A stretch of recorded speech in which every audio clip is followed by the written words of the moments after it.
Hello everyone, this tarot reading is for anyone who feels like they've experienced or currently experiencing the ending or something, but also haven't kind of like quite fully stepped into a new chapter yet.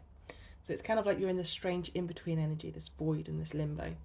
And looking at your cards, I do feel like you are standing between the two worlds. You know, one chapter is definitely ending or has already ended, and a new one is trying to begin. So yeah, if that's resonating for you, then blop, I'm ready to talk.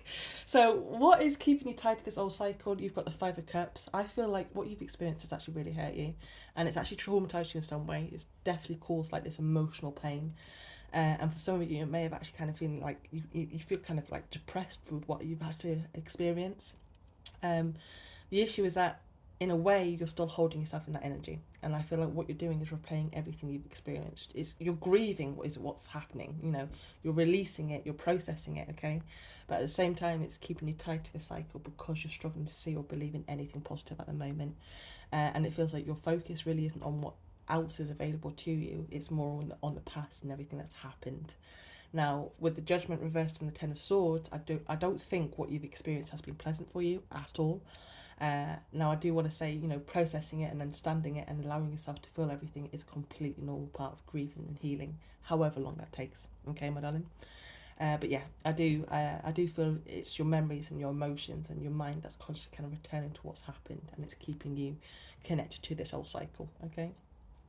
So what's unfinished in this cycle? You've got the Judgment reversed. Now, you see how it's looking towards the Five of Cups? I feel like you're trying to understand why all of this has happened. Again, it's like you're processing everything. You're asking and reflecting on things. You know, why did you have to experience this? What do you need to change? How do you stop this from happening again? It's kind of like what I feel like you're going through at the moment. I definitely, yeah, I feel like there's a strong sense of self-reflection here, but it's also judgment as well. I actually think you're incredibly hard on yourself, my darling.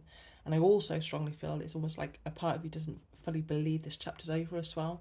It's like you're waiting for it to repeat, because there's several cards here that are really highlighting fear of the future, fear of what's next, fear of like experiencing this again, fear of the unknown. And all of those fears are completely understandable, my darling, after what you've been through. But again, they're also keeping you emotionally tied to this old chapter. So what do you need to do to complete this cycle? And you've got the Ten of Swords. I do want to mention, when I was meditating on this card, I was honestly, the amount of stuff that I was getting and picking up on flashes and memories from my own experiences, it came to me when I was meditating on this card, and I will explain, okay?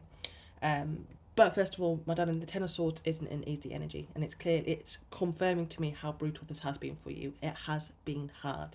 It has been extremely stressful. It has been extremely painful chapter and experience for you. There is no doubt in that, my darling. For you to complete this cycle, you have to, though, my darling, you have to believe this is the end. You have to accept that this chapter has been completed and experienced, understood and learned from, whether it was nice or not, okay? Whether it was deserved or not. Now, let's say you've experienced something like this before, a different person, a different partner, or a different company, or a different situation, but still a same type of painful experience or painful cycle, and you're kind of thinking to yourself, it doesn't stop, it just keeps happening, and that's the bit where you're kind of like holding on to, which is why actually the Five of Cups and the Judgment reversed is there. I feel what I get with the Judgment reversed and the Five of Cups is that you are still trying to work it all out. You're trying to understand, you know, how can you stop this from happening again? What do you need to change? You know, you're just processing everything. Why do you have to experience this? How do you stop it? You know, you're going through that at the moment. You're being very logical about it because you don't want to experience it again, which is completely understandable. But my lovely, sometimes it's the way that I see it, is that we don't go through the same experiences because we haven't learned. Sometimes we all go through those experiences just to show how much we've changed as well, okay? And I feel that's why I saw the wasp card. There's an animal oracle card that's a wasp spirit, and that came into my mind when I was meditating on the Ten of Swords. That card came into my mind, and there's a message on that card that says, sometimes life stings, because it does. But when you get, my darling, stung enough times, it stops feeling terrifying, and it becomes something you know how to deal with, something you can handle, something that can no longer in a way has the same power over you. Now, my darling, you have changed and you have grown and you've learned and you have healed and you are so much bloody stronger because of this. Even if you don't fully see it yet, your way of responding to life is completely different now, my darling. Okay. Now, I want to explain something because I do feel it relates perfectly to this energy and what I'm kind of picking up on. Now, I'm someone who naturally triggers people, and the way that I choose to see this is I trigger people because I'm not them. I choose to follow myself, my own rules, my own appearance, my own way of being and handling things. I choose to be the person I want to be. And ever since I was a little girl, a very quiet, shy, nervous,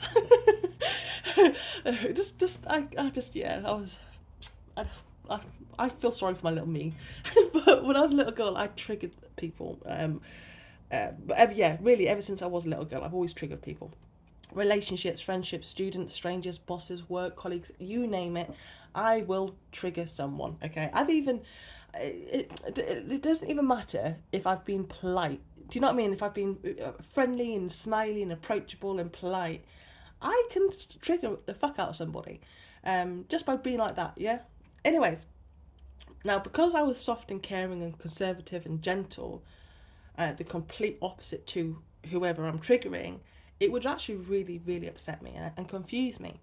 And what I would do is I would keep my mouth shut, or I would try to be understanding, or I would worry about the consequences if I said something to that person, or I would avoid, confrontation. Now, another memory that came to my mind with the Ten of Swords was there was a company I used to work with. Bear with, because it's going to make sense, I think. There was a company I used to work for where I experienced a manager, and I've worked for many companies, but I experienced a manager who was honestly terrible at his job. The way that I choose to say it is he chose to work on the darker side. Yeah, he was an absolute arse licker. Anyways, he would sabotage people whenever he felt threatened by them, and especially if they were better at the job than he was. And now at this workplace, I unintentionally triggered a lot of people.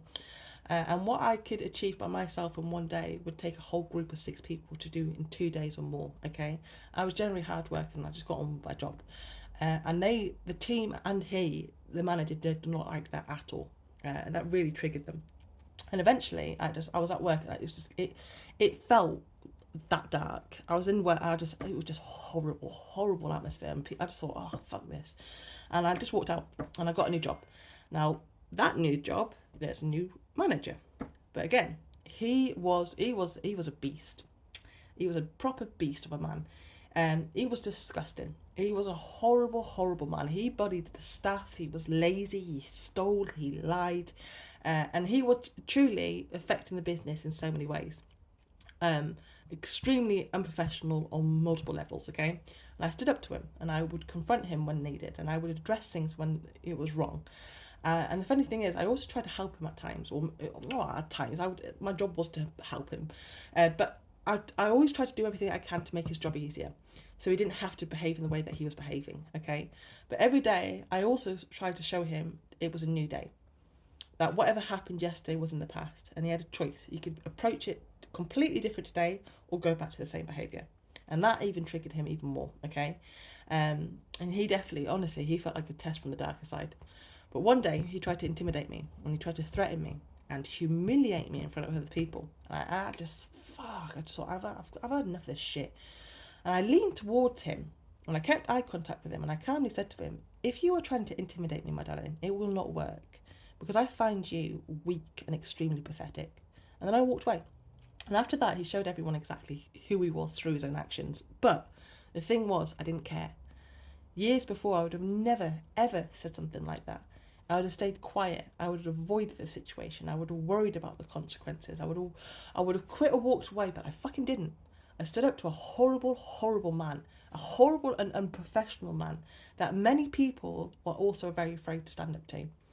So yes, my darling, my point is, people don't always change, and situations may happen again, and you may experience some similar circumstances more than once. But what happens is you get stronger, you get tougher, you get wiser, you become more fearless, and your tolerance for certain behaviours become much lower. You learn when to speak up, and when something simply isn't worth your energy. You'll walk into situations now and think, no, no, no, no, no. I've seen this before. I ain't fucking doing that shit again. You'll recognise red flags much sooner. And you'll know how to respond and when not to respond, okay? And that's because, my darling, you've experienced all of this before. And I would I would have never handled that situation the way that I did if I hadn't gone through everything that I had gone through before. So if this makes sense, my darling, this is exactly what I feel with the Ten of Swords is showing. This has changed you. It has made you wiser. It has made you stronger. And it has made you more of yourself. So what is waiting for you in this new cycle? You've got the Page of Wands. I feel this is very positive. I feel like something new. I feel like this is something you've not experienced before or don't yet fully feel familiar with. There's definitely curiosity here, there's excitement here, and there is potential for growth as well. It's something that generally sparks your interest is kind of what I get with this Page of Wands. This feels like a fresh chapter, a new energy and a new direction that's opening up for you, okay? And what I really love about the Page of Wands is that it's not just showing a new opportunity, it's showing a new version of you walking into it as well. So I really like that. I hope this has helped and made sense. Have a good day. Bye.